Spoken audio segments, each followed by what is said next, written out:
Assalamualaikum warahmatullahi wabarakatuh. Perkenalkan, nama saya Talita Indira Zafira dengan NIM C0D023050.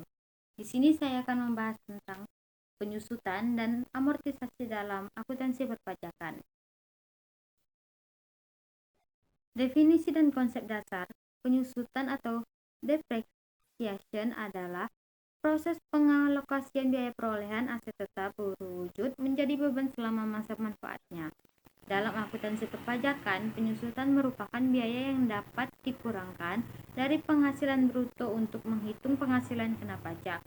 Berdasarkan Undang-Undang PPh Nomor 36 Tahun 2008, aset yang dapat disusutkan adalah aset tetap berwujud yang memiliki masa manfaat lebih dari 1 tahun dan digunakan untuk mendapatkan, menagih, dan memelihara penghasilan.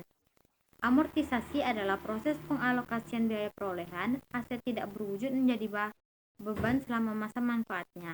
Aset tidak berwujud meliputi hak paten, hak cipta, goodwill, lisensi, dan aset tidak berwujud lainnya yang memiliki masa manfaat lebih dari 1 tahun.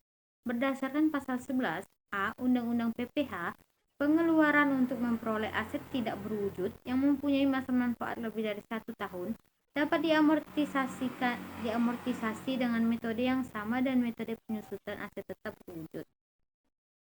Metode penyusutan dan amortisasi. Berdasarkan pasal 11 Undang-Undang PPh, metode penyusutan yang diakui untuk kepentingan perpajakan adalah: yang pertama, metode garis lurus, yaitu straight line method, mengalokasikan biaya perolehan aset secara merata sepanjang masa manfaatnya. Rumusnya, penyusutan sama dengan biaya perolehan dikurang nilai residu atau masa manfaat. Yang kedua, metode saldo menurun atau declining balance method, mengalokasikan biaya perolehan dengan persentase tetap terhadap nilai buku aset yang semakin menurun. Rumusnya, penyusutan sama dengan nilai buku awal periode dikali tarif penyusutan. Sedangkan metode amortisasi yang diakui dalam perpajakan Indonesia sama dengan metode penyusutan, yaitu yang pertama metode garis lurus, yang kedua metode saldo menurun. Kelompok aset dan tarif penyusutan. Peraturan perpajakan Indonesia mengelompokkan aset tetap berwujud beserta tarif penyusutan sebagai berikut. Bisa dilihat di gambar yang telah tersedia.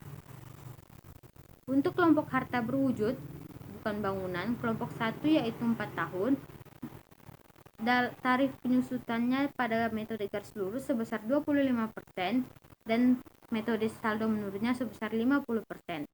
Untuk kelompok kedua, masa manfaatnya 8 tahun, metode garis lurusnya 12,5%, metode saldo menurunnya 25%. Kelompok 3, 16 tahun masa manfaat dengan tarif metode garis lurus 6,25%, dengan metode saldo menurun 12,5%. Kelompok 4, masa manfaat 20 tahun, tarif penyusutan dengan metode garis lurus yaitu 5%, sedangkan untuk metode saldo menurun sebesar 10%. Lalu bangunan yang permanen, masa manfaatnya selama 20 tahun, hanya dilakukan dengan metode garis lurus sebesar 5%, sedangkan bangunan tidak permanen selama 10 tahun dan hanya menggunakan tarif penyusutan pada metode garis lurus sebesar 10%.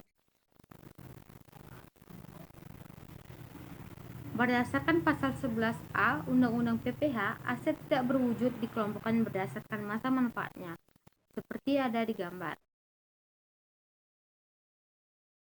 Pengelompokan aset tidak berwujud. Pengelompokan aset tidak berwujud mengacu pada Peraturan Menteri Keuangan Nomor 96/PMK Nomor 3 Tahun 2009.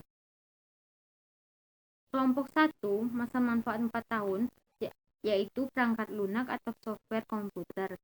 Kedua, lisensi dengan masa manfaatnya terbatas 1-4 tahun.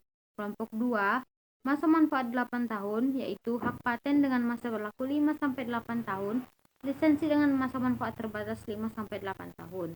Untuk kelompok ketiga, masa manfaat 16 tahun, yaitu hak cipta dengan masa berlaku 9-16 tahun, lisensi dengan masa manfaat terbatas 9-16 tahun. Untuk kelompok 4, masa manfaat 20 tahun, yaitu hak paten atau hak cipta dengan masa berlaku lebih dari 16 tahun. Lisensi dengan masa manfaat terbatas lebih dari 16 tahun. Persediaan penyusutan dan amortisasi antara akuntansi komersial dan fiskal. A. Perbedaan metode. Yang pertama, akuntansi komersial atau PSAK. Metode penyusutan yang diperbolehkan lebih beragam, termasuk metode garis lurus, metode saldo menurun ganda, metode unit produksi, metode jumlah angka tahun. Yang B, metode pemilihan didasarkan pada pola konsumsi manfaat ekonomi aset. Yang kedua, akuntansi fiskal atau perpajakan. Metode penyusutan terbatas pada yang pertama ada metode garis lurus untuk semua kelompok aset. Yang kedua ada metode saldo menurun hanya untuk aset bukan bangunan. Perbedaan masa manfaat yang untuk akuntansi komersial atau PSAK. Estimasi masa manfaat ditentukan berdasarkan pertimbangan manajemen.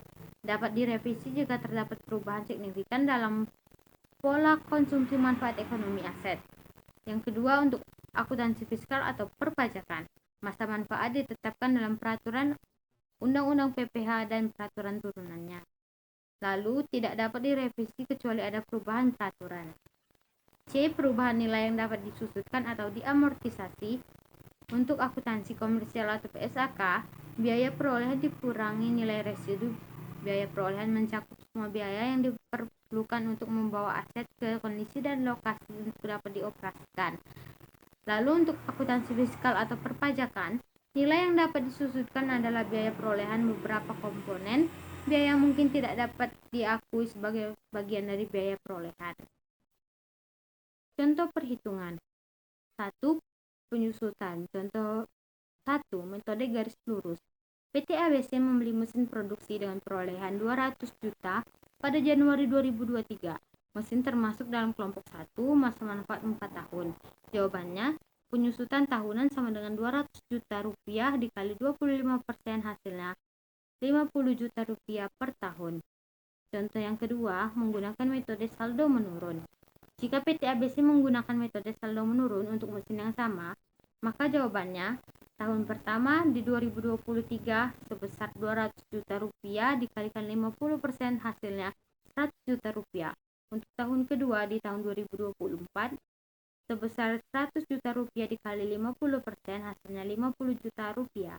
Sedangkan untuk tahun ketiga tahun 2025 sebesar 50 juta dikali 50% sama dengan 25 juta. Untuk tahun keempat tahun 2026, sisa nilai buku 25 juta dibebankan seluruhnya. Kedua, amortisasi. Contoh metode garis lurus.